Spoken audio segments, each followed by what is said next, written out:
Shanmugam Bharani serial ஜனவரி 3ஆம் தேதி எபிசோடுக்கான review தாங்க இந்த வீடியோவில் பார்க்க போகிறோம். எபிசோடை ஸ்டார்ட் பண்ணுறதுக்கு முன்னாடி இந்த வீடியோவை மறக்காமல் லைக் பண்ணிக்கோங்க. இந்த சேனலையும் சப்ஸ்கிரைப் பண்ணிவிட்டு உங்களுடைய ஆதரவை இந்த சேனலுக்கு கொஞ்சம் தாங்க. எபிசோடு எப்படி ஸ்டார்ட் ஆகுதுன்னா, நம்ம சண்முகத்தை தான் காமிக்கிறாங்க. சண்முகம் வந்து நேராக சவுந்தரபாண்டியை பார்க்குறாங்க.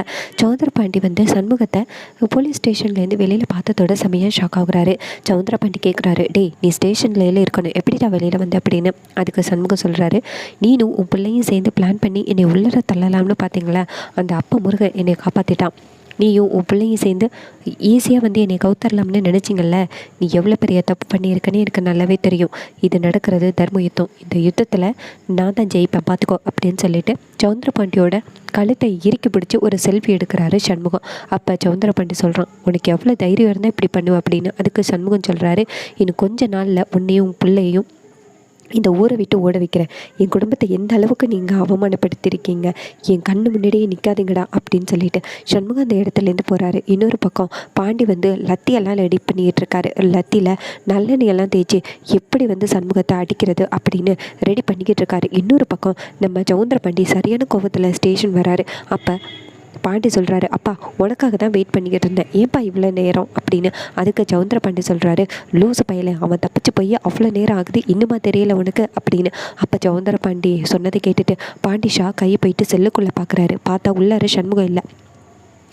அப்போ பாண்டி சொல்கிறாரு, இந்த சண்முகம் எங்கே போனான் அப்படின்னு. அப்போ அங்கே நிற்கிற போலீஸ் அதிகாரி சொல்கிறாரு, ஐயோ என்ன சர்வால் இப்படி சொல்கிறீங்க, அவன் தப்பிச்சு போயிட்டா உங்கள் வேலையும் போகும் என் வேலையும் போகுமே அப்படின்னு. இதை கேட்டுட்டு பாண்டி சொல்கிறாரு, அவன் ரொம்ப தூரம் போயிருக்க மாட்டான், இங்கே தான் எங்கேயாவது இருப்பான், அவனை பார்த்ததோடு சுட்டு தள்ளணும் அப்படின்னு பாண்டி சொல்கிறாரு. இதை கேட்டுட்டு சவுந்தரபாண்டி சொல்கிறாரு, அவன் காலைக்குள்ளே உயிரோடவே இருக்கக்கூடாது, அவனை கொன்னுரு அப்படின்னு சொல்கிறாங்க. இன்னொரு பக்கம் நம்ம பரணி வந்து நேராக அவங்க மாமனார்கிட்ட சொல்கிறாங்க, இங்கே பாருங்கள் மாமா, நீங்கள் எதுக்கும் கவலைப்படாதீங்க, சண்முகம் வெளியில் வர்றதுக்கு நான் ஒரு நல்ல லாயரை பார்த்துட்டேன், இன்னும் கொஞ்சம் நேரத்தில் போயிடுவாங்க அப்படின்னு.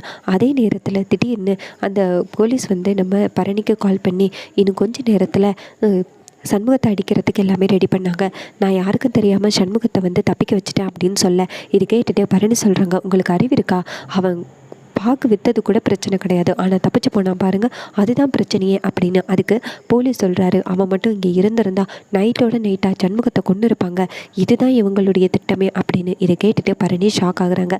அதுக்கப்புறமா பரணி ஃபோனை கட் பண்ணுறாங்க. இன்னொரு பக்கம் நம்ம சண்முகம் என்ன பண்ணுறாருன்னா, கரெக்டாக ராத்திரி ஆனத்தோட கதவு வந்து தட்டுறாரு. அப்போ நம்ம பரணி சண்முகத்தை ரூமுக்குள்ளே கூட்டிகிட்டு போகிறாங்க. நம்ம பரணி சொல்கிறாங்க, உனக்கு அறிவு இருக்காடா, இங்கே தான் தேடி வருவாங்க, ஏன்டா இங்கே வந்த அப்படின்னு. அதுக்கு சண்முகம் சொல்கிறாரு, வேறு நான் எங்கே போவேன், எனக்கு பசிக்குது, கொஞ்சம் சாப்பாடு கூட அப்படின்னு. அப்போ பரணி சாப்பாடு கொண்டாந்து சண்முகத்துக்கு கொடுக்குறாங்க. அப்போ சண்முகம் சாப்பிட்றாரு ரொம்ப. அப்போ நம்ம பரணி வந்து தண்ணி கொடுக்குறாங்க சண்முகத்துக்கு. அதுக்கப்புறமா மறுநாள் காலை என்ன நடக்குதுன்னா, கரெக்டாக அந்த பாண்டி போலீஸ் எல்லாருமே சேர்ந்து சண்முகத்தை பிடிக்கிறதுக்காக நேராக பரணி வீட்டுக்கு வராங்க.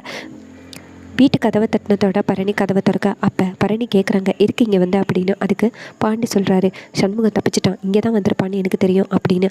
அதுக்கு பரணி சொல்கிறாங்க, இங்கே வந்திருக்க வாய்ப்பே கிடையாது அப்படின்னு. அதுக்கு பாண்டி சொல்கிறாரு, நீ பேசுகிறது எல்லாம் நான் கேட்க வேண்டிய அவசியம் கிடையாது, இங்கே தான் அவன் எங்கேயும் இருக்கான் அப்படின்னு சொல்லிட்டு வீட்டுக்குள்ளே வராங்க. இன்னொரு பக்கம் நம்ம சண்முகம் ஒரு குடோன்குள்ளே ஒளிஞ்சிக்கிட்டு இருக்காரு. ரொம்பவே இன்ட்ரெஸ்டிங்காக எபிசோடை கொண்டு போகிறாங்க.